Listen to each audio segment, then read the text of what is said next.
আব্দুল্লাহ চৌধুরী। আসলে জোটের সংখ্যা বড় শক্তি কত, প্রত্যেকটা জোটেরই আসলে সত্যি কথা বলতে একই অবস্থা।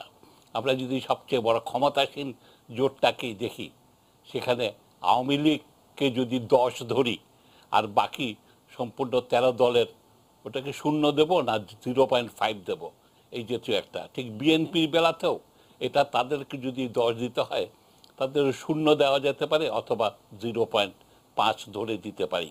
আর ইনার বেলাতে এটা একদম জিরো। আচ্ছা, এটা এক ফোঁটা অর্থহীন একটা কাজ করেছেন। এটা একটা অপ্রয়োজনীয় কাজ এরশাদ সাহেব করলেন, ভুল কাজ, ভুল সিদ্ধান্ত, বোকামি। এবং এটা তো কার জন্য করেছেন? কেন আপনি বোকামি বলছেন? আমি বলছি এটা কার জন্য। আমার জন্য মনে হয়েছে এটা প্রধানমন্ত্রীর নির্দেশে, এটা রয়ের পরিকল্পনায় প্রধানমন্ত্রীর নির্দেশেই করেছেন। এর ফলে উনার জীবিতকালেই উনার পার্টিটাকে উনি ধ্বংস করে দিয়ে যাবেন।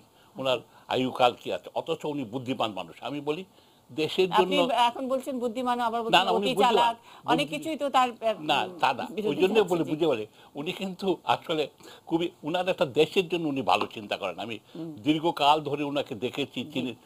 উনি ভালো পরামর্শও গ্রহণ করতে হয়। আমরা যদি ওনার কার্যকালটা দেখি, উনি ভদ্র মানুষ, সব কিছু আছে।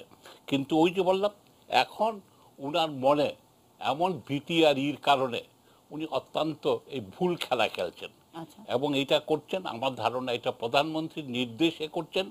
এর দ্বারা উনার পার্টির এক ফোঁটা লাভ হবে না। এই উনি যদি এখনো আপনি এই জোট, আপনি নানা সময়ে নানান হ্যাঁ, এই সব পরামর্শ কথা, দেন রাজনীতিতে, না এটা তো বলছি, উনার উনার পক্ষে উনার উচিত হবে একলা জাতীয় পার্টি নির্বাচনে যাওয়া এবং দেশবাসীকে নিশ্চিত করা। উনি সকালে বিকালে দু কথা বলবেন না। উনি হয়তো নিজেই হাসেন, উনার নিজে একলা বসে হাসেন, সকালে কি বলেছেন বিকালে। উনি আসলেই আমাদের খেয়াল রাখতে হবে, উনি এই একমাত্র প্রেসিডেন্ট যার কিন্তু ভালো লেখাপড়া ছিল। উনি একবার যিনি প্রেসিডেন্ট হলে থেকে পড়াশোনা করেছেন। আমাদের অন্যান্য প্রেসিডেন্টরা যেমন জিল্লুর রহমান সাহেব বা বঙ্গবন্ধু, এরা কেউ হলে থাকেনি। হলে থাকার একটা সুবিধা হলো অনেক রকমের লোকজনের সাথে, আর উনি খেলাধুলা করতেন। ওই জন্যই উনার একটা উন্মুক্ত মন ছিল।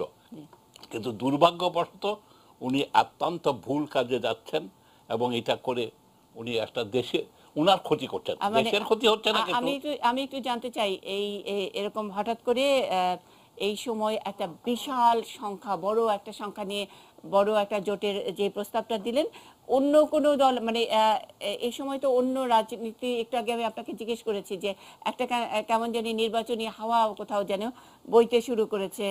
আমরা জানি যে খুব শিগগিরই বিএনপি তাদের রূপকল্প 2030 সেটা উপস্থাপন করবে। এর মধ্যে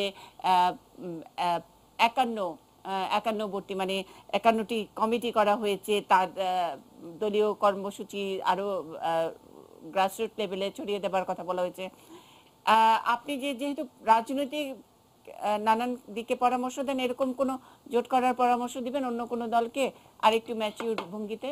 জোট করার পরামর্শ আমি এক দলকে দেই, সেটা বিএনপিকেও না, জাতীয় পার্টিকে না, বাম শক্তিকে।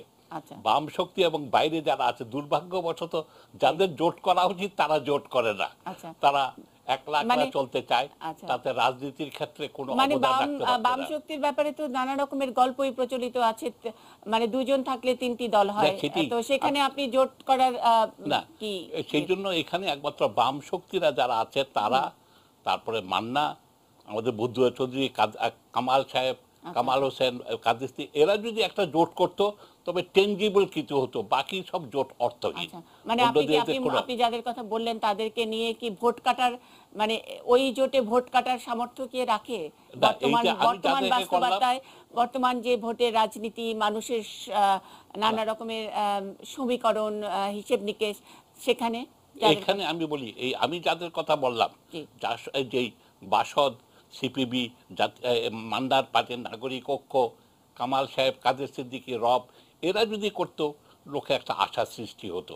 জি, সংখ্যাটা বজায়, এরা এরা রাজনীতির ক্ষেত্রেও ভোটে ভালো করতো, ক্ষমতায় যেতে না গেলেও এরা খুবই ভালো করতো। দেশের অপোজিশন হলো একটা শক্তিশালী, দেশে একটা গণতন্ত্রের পথে সুগম। দুর্ভাগ্যবশত কিন্তু কিন্তু ইনারা অন্যতম, আমরা অন্যতম দুটি দল, আমরা ফ্যাক্টর যেটাকে বলি বাংলাদেশের রাজনীতির ফ্যাক্টর, আওয়ামী লীগ এবং বিএনপি, তাদের আসলে কি এখন যে অবস্থা, তাদের কি জোট